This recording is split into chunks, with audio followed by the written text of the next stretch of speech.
The Vraxian Empire had ruled the Orion Arm for 3,000 cycles. Their battle cruisers were the size of moons, their weapons could crack planets, and their warriors were bred for conquest. When they encountered the primitive humans of Earth 2 centuries ago, they had laughed. The humans fought with chemical propulsion and nuclear weapons, toys compared to Vraxian antimatter lances. The war lasted 6 months. Earth's fleets were shattered, their colonies burned.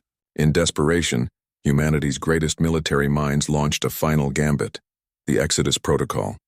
5 command ships, each carrying 100,000 of Earth's best soldiers, scientists, and strategists, were sent into deep space through experimental wormhole drives.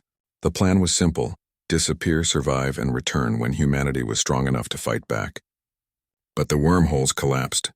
The ships vanished, and Earth, broken and defeated, bent the knee to Vraxia. 200 years later, the galaxy had changed. The Vraxian Empire had grown fat and complacent, ruling over 300 subjugated species.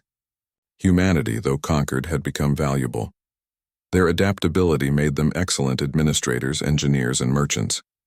The humans remembered their defeat, whispered stories of the lost Exodus fleet in hushed tones, but most considered it legend.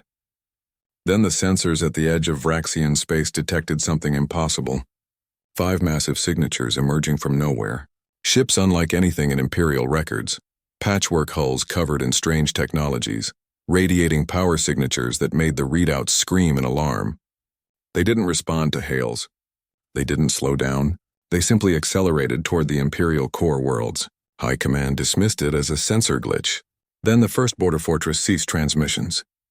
Admiral Krethzar, commander of the Vraxian Third Fleet, was ordered to intercept. He brought 200 warships, enough firepower to sterilize a solar system. When his fleet encountered the lead command ship, designated Prometheus by ancient human records, he opened fire immediately. The Prometheus didn't dodge. It didn't raise shields. It simply kept coming. Antimatter lances struck its hull, energies that should have vaporized steel. The ship's armor ablated, burned, and reformed. Krethzar watched in horror as what looked like living metal crawled across the damage, repairing it in real time. The humans had found something in the dark between stars, something that made Vraxian technology look primitive. Then the Prometheus returned fire. The weapons weren't energy-based or kinetic. They were something else, focused gravitational shears that folded space itself, crushing Vraxian ships like tin cans. Reality rippled as singularity mines deployed, each one a miniature black hole that devoured everything within 1,000 kilometers. Krethzar lost half his fleet in 30 seconds. He ordered a retreat.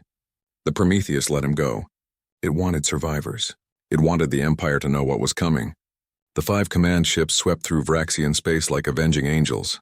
They didn't conquer, they liberated. Every human colony they reached, every slave world, every forced labor camp, they freed them all. And they offered a choice: join the new Terran coalition or stay neutral. But the Vraxian Empire, for them, there was only reckoning. Emperor Vraxthul himself took command of the Imperial Armada, 5,000 ships, the largest military force ever assembled. They met the human fleet at the Kepler Nebula, determined to crush this insurrection once and for all. The battle lasted 4 hours. It should have taken days. The humans had learned things in their 2 centuries of isolation. They had encountered the Architects, an extinct species whose technology made even the Vraxians look primitive. They had studied in the ruins of civilizations millions of years dead. They had evolved their technology, their tactics, their very understanding of warfare while drifting through the void. But more than that, they had remembered. 200 years of isolation, surrounded by the descendants of Earth's greatest warriors and minds with nothing but survival and vengeance to drive them. They had trained every day, innovated every hour, prepared for this exact moment.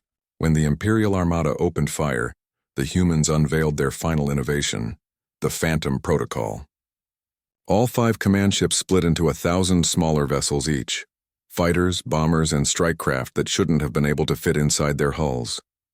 They phased through space itself, appearing behind enemy lines, inside enemy formations, sometimes inside enemy ships. The Vraxians fought bravely. They had conquered hundreds of species. They were the galaxy's apex predators.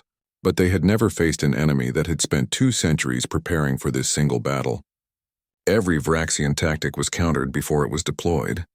Every formation was broken before it could form.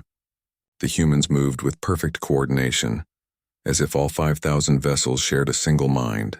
Because they did. The humans had networked their consciousness, linking every pilot, every captain, every soldier into a vast tactical gestalt. They thought faster than the Vraxians could react, adapted quicker than the Empire could compensate. Emperor Vraxthul watched his flagship's view screen as human strike craft swarmed his fleet like a metallic plague.